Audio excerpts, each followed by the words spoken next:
What's up, people? I am back for another video.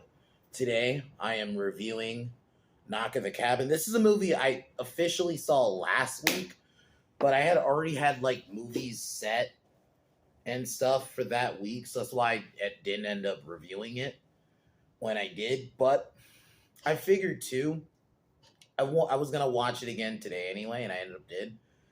It definitely is better a second time. I think this is easily M. Night's best movie since Split. But the problem is, this movie, I didn't know about this. I found out later on. Yeah, this is actually based off a book.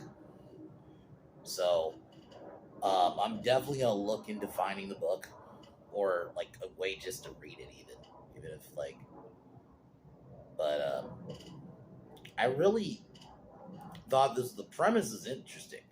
You know, you have 7-year-old Wen who's raised by her, adopted parents, Eric and Andrew, and Leonard leads this group of three people coming together because they're trying to stop basically the apocalypse. And the premise is Eric and Andrew have to pick someone in their family to sacrifice to stop the apocalypse. And initially they don't think it's real. They think, Leonard's bullshitting and it's just like a home invasion movie. And the only thing, fuck, I am so fucking planes.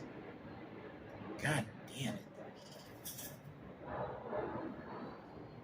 Sorry about that. Just all the fucking time with fucking planes. But anyway.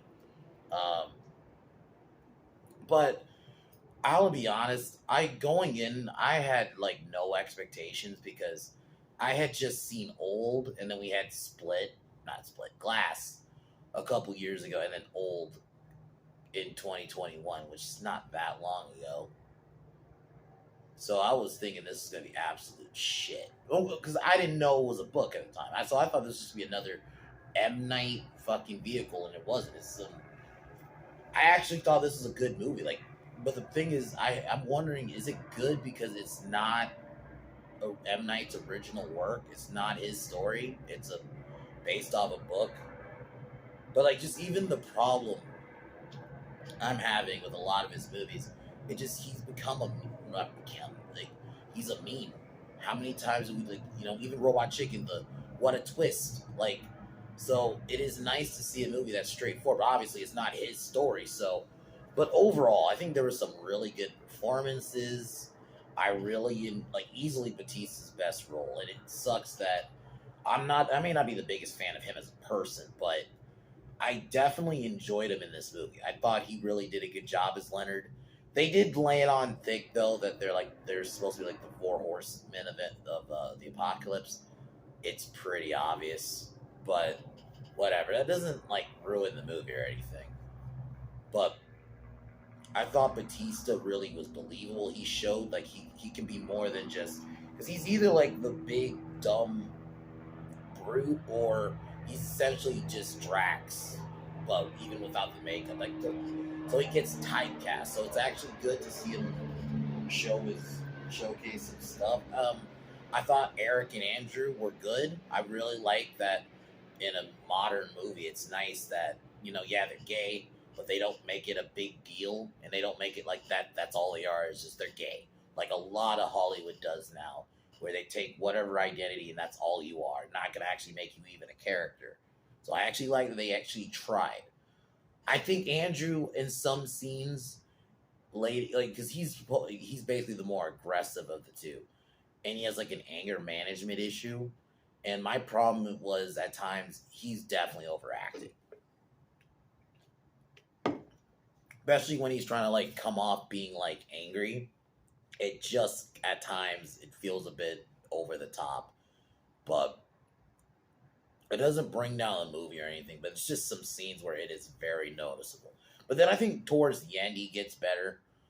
And then the Sabrina, the nurse lady, I thought she was a bit try hard at times. She was trying to come off very emotional. Almost every time she talks, at times I'm she sounds like she's about to cry. And I get what they were trying to go for. These people were brought together because they started having visions about the apocalypse.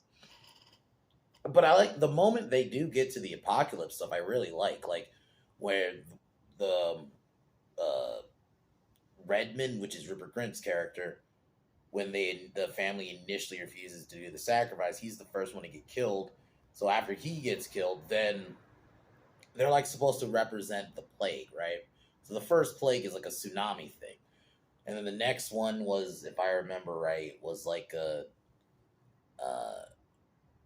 earthquake, and then no, the first one was an earthquake. Then the other one was like a disease kids got like that were ended up getting sick, and then there's the other one which is the planes, which actually is probably my favorite one, just because how the visual, like just planes losing control, because like that is fucked. Like that, I do like the premise and the idea of it is like it's an interesting. It is a good question. Like, would you want to sacrifice your? I mean, obviously not want to, but would you sacrifice like a member of your family just if you had to stop the apocalypse? I think that is a good premise, and I do think they do that aspect really well.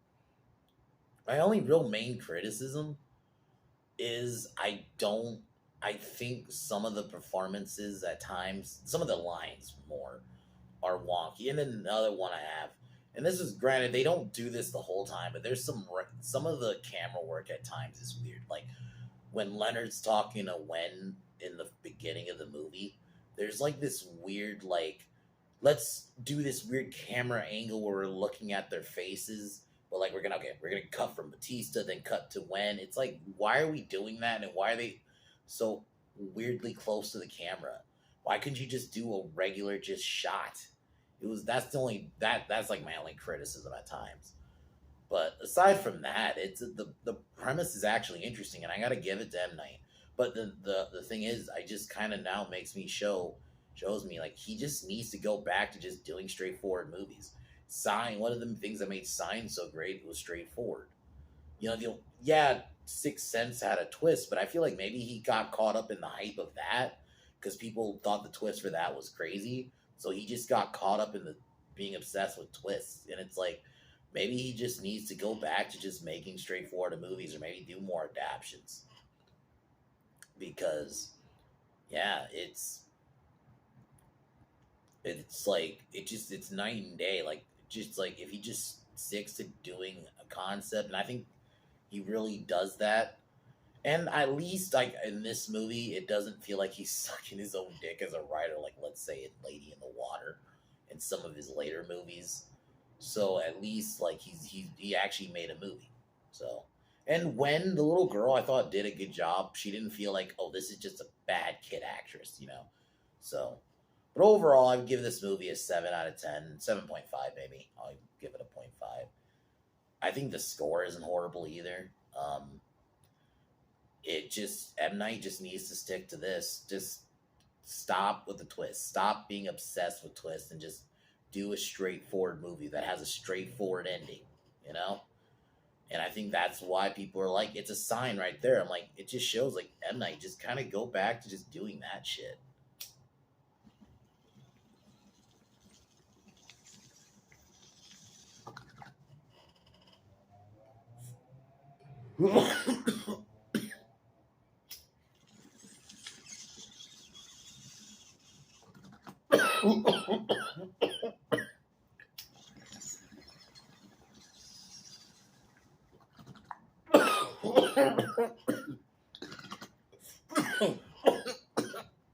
Film. Tomorrow I will do the Big Boss. I promise. I was supposed to do that last Monday. I didn't end up doing it, so tomorrow I'll be doing that. But let's get into the movie. I'll say this: the movie gets going pretty quick because even though it's slow, it gets slow. But the start of it, I'll say, it goes like because it goes from like Wen meets Batista. Wen is like playing with trying to capture grasshoppers, and Leonard walks up to her and explains that he needs her help to do something.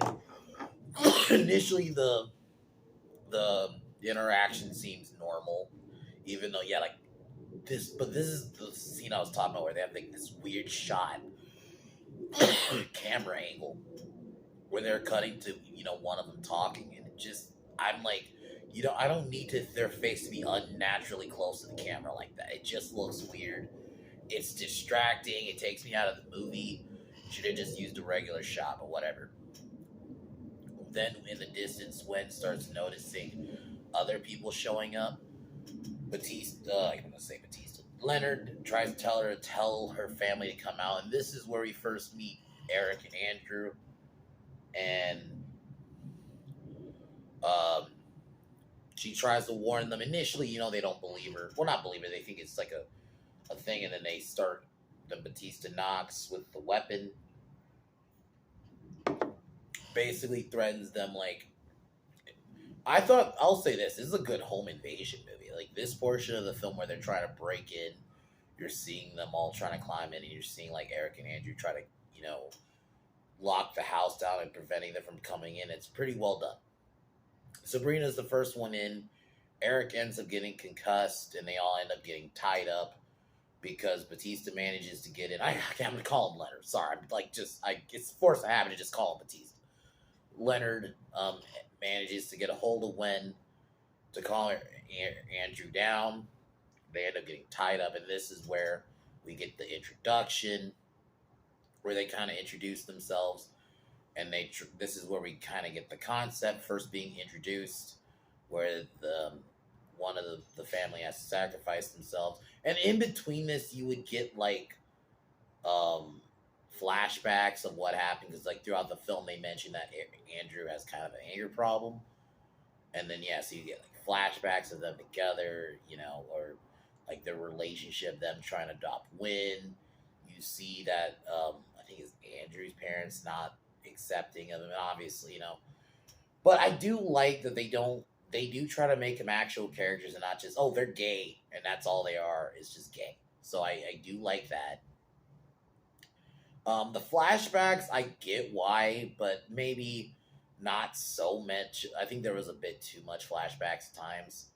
It comes off like you're just adding padding to the movie, But I get it. Like the one flashback, which I'll just jump ahead, because one of the people that is there is Redmond, but who actually changed his name because he went to prison because he was a guy who attacked Andrew at a bar, like cause he was like he ends because this the incident that causes Andrew to be uber paranoid, with guns, and I get what they were going for with his character, but I just think at times some of his performance, he was fine, but there are some times in the movie I'm like, okay, you're overacting a bit. You're trying to come off angry. I get it, but you're trying too hard to come off as angry. It doesn't, like, the anger doesn't feel like natural. It feels it's forced anger. It feels very forced. Like he's trying to come off as angry, and it just doesn't work at times. But initially, the family refuses to cooperate and do the sacrifice. So one of the group, this is where Redmond is the first to go. He ends up getting killed. I'm fine with them kind of cutting away from the kills in this movie, because this one is not necessarily about the kills. Like, yeah, it's a horror movie kind of, but I don't look at it as like it's about the bodies, the body count. So then after that, this is where we get our first sign that this is actually real. But Andrew and Eric still don't believe. Eric actually, you could tell throughout the film that he kind of starts believing it, especially after this, when he first hears about the tsunami. So yeah, an earthquake causes a super tsunami, and there's even a shot of the tsunami attacking, crashing into shore, which that was a very well done scene. And like from this point, the movie slows down a bit, I feel, because then like the next morning, well, because this is actually where Andrew starts realizing that it's Redmond, and because he thinks that it's Redmond trying to get revenge, because it's the guy who attacked him at the bar. I guess they don't really explain how long ago this was, but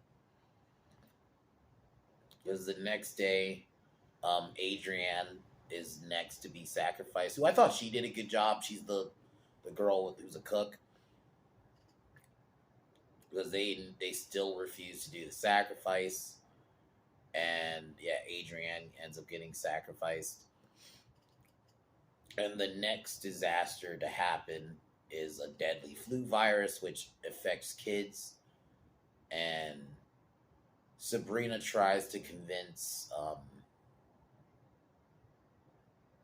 Eric on his own, but Eric kind of acts like he doesn't believe, because Andrew is trying to play it logical, like this is just that one, he thinks they knew that they're working with Redmond as some revenge plot, and they think that because Leonard is trying to claim like that we didn't know each other and that we just started having these visions.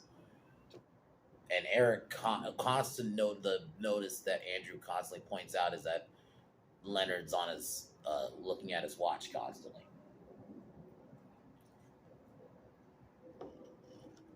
because Sabrina says that they were all led to find each other, that they didn't know each other previously or whatever. He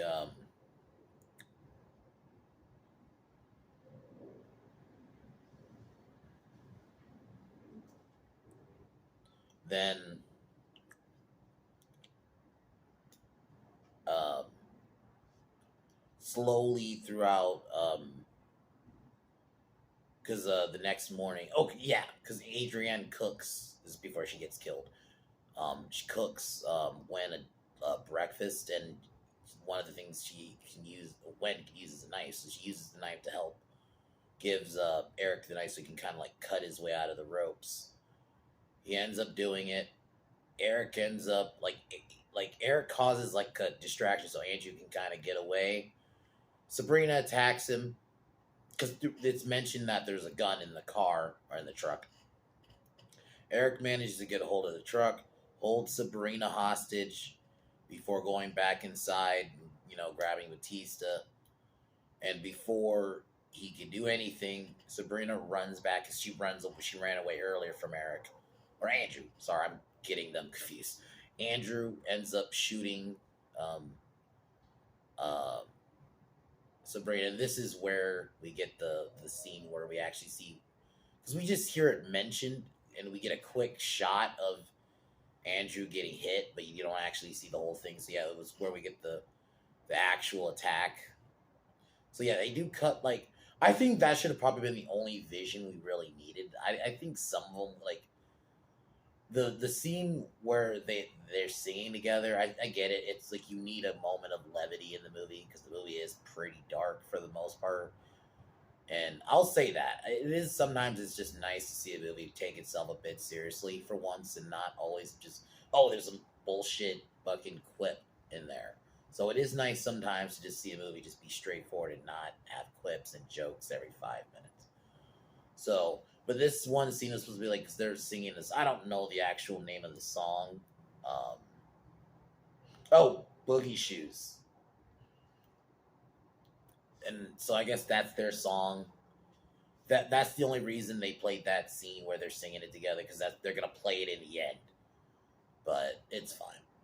So he Andrew then takes Leonard to the bathroom to lock him in, but sounds like he escaped. But then he looked in. We get a fight. They struggle for the gun.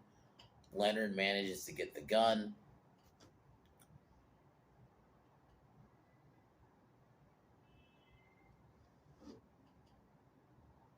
And this is where Leonard chooses to ends up sacrificing Sabrina. And this is where we start having the plane, which I thought that was fucked up. Because that's like, how many, the amount of, I think it was like 700 planes that ended up crashing because they just lost control. I like that aspect. It does feel real.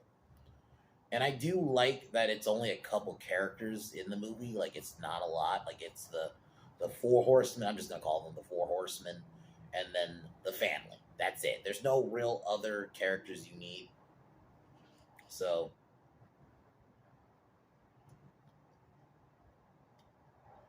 then Leonard goes in the back, tries to ask him one more time, do they consider it? And at this point, this is where Eric starts really believing that there's something fucking wrong now. like that this is actually real.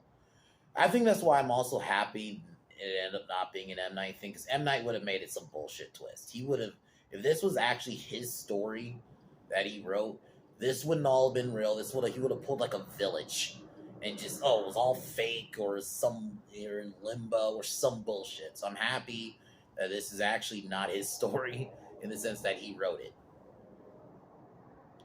So, but they refuse still. Then Leonard kills himself, slits his own throat. Oh, before that, informs them they only have a few minutes to get ready to. They only have a few minutes to make the decision before the apocalypse starts. Then planes start crashing, and this is where Eric realizes that they're the four horsemen of the apocalypse. You know, they go into their names, like Leonard Guidance, Sabrina Healing. I think Adrian. I forgot. I can't think of Adrian, and Redmond's one right now.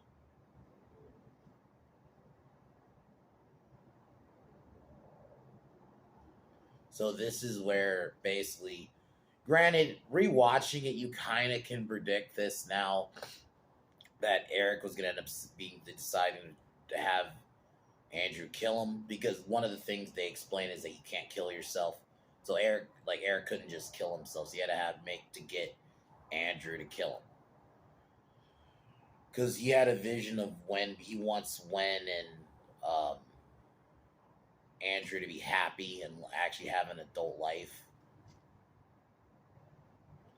and he thinks they're pure. They're a pick because their love was pure. Andrew ends up shooting Eric. They don't show it, but you hear it. And I'll admit that scene is pretty sad in the sense like you feel bad for Andrew. And I think from this pretty much from this point in the movie on, he's pretty good. And um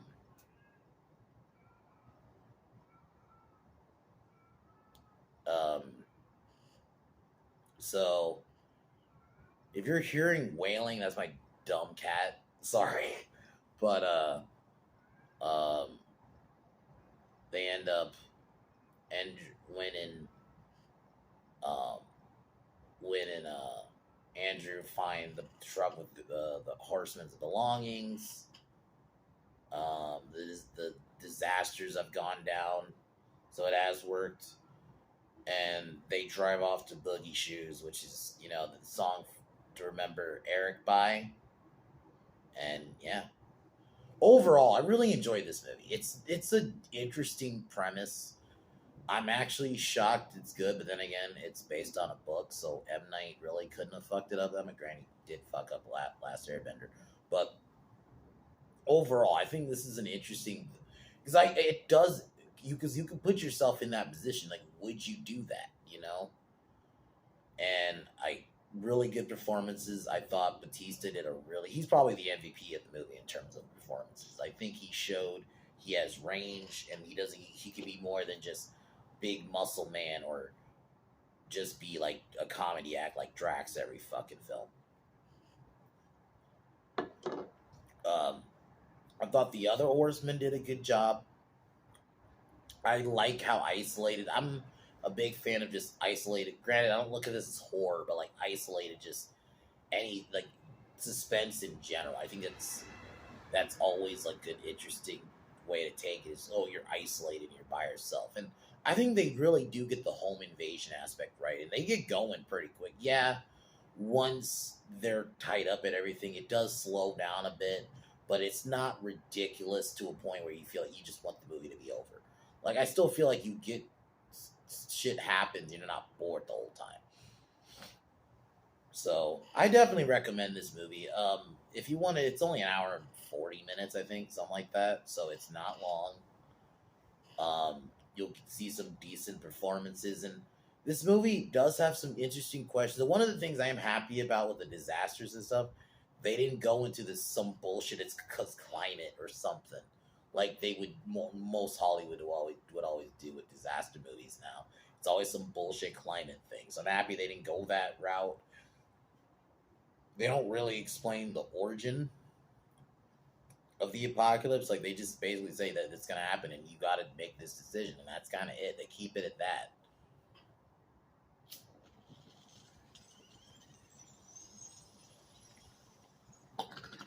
But it really showed me M Night just needs to go back to just making just straight movies, stop, straightforward movies, and not always try to have a twist because it just when he tries to have a twist, he just a lot of times you just overcomplicate it and just ruin it. Just tell a straightforward story, and that's what this was.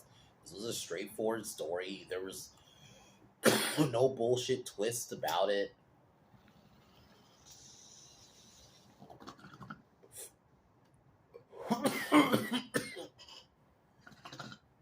It's like M Night kind of going back to his roots, even though yeah, it's not his story, but in a sense, because M Night at one point used to tell straightforward stories. Sixth Sense, yeah, there was that twist, but up until that point, it still plays like a straightforward movie. Signs, Unbreakable, that's straightforward. Split, the only real twist that it is that it's connected to Unbreakable. I kind of discount that so you don't have to. But overall, it plays like a straight movie, and I think that's what M Night just kind of needs to get back to. Just telling straightforward stories. Not everything needs a twist. Just all you're doing is just overcomplicating it. So, and it just the whole twist thing is just predictable with him at this point. I mean, it's mean. So overall, 7.5 out of 10, solid flick. I'm actually surprised to say M Night actually made a solid flick. So, but yeah. Tomorrow, Big Boss review. I can't wait to. I don't think I've ever. I might have seen it, but I've seen a lot of Bruce Lee movies, so we'll see if I remember it. But or if I've seen it at all, because I may not have. So, other than that, I'll talk to y'all tomorrow.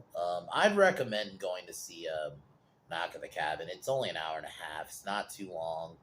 It's actually kind of M Night, kind of going back to his roots in the sense, yeah, he's just telling a straightforward story, and that's what he needs to do more of. So, but talk to y'all tomorrow. Fuck Joe Biden. Peace.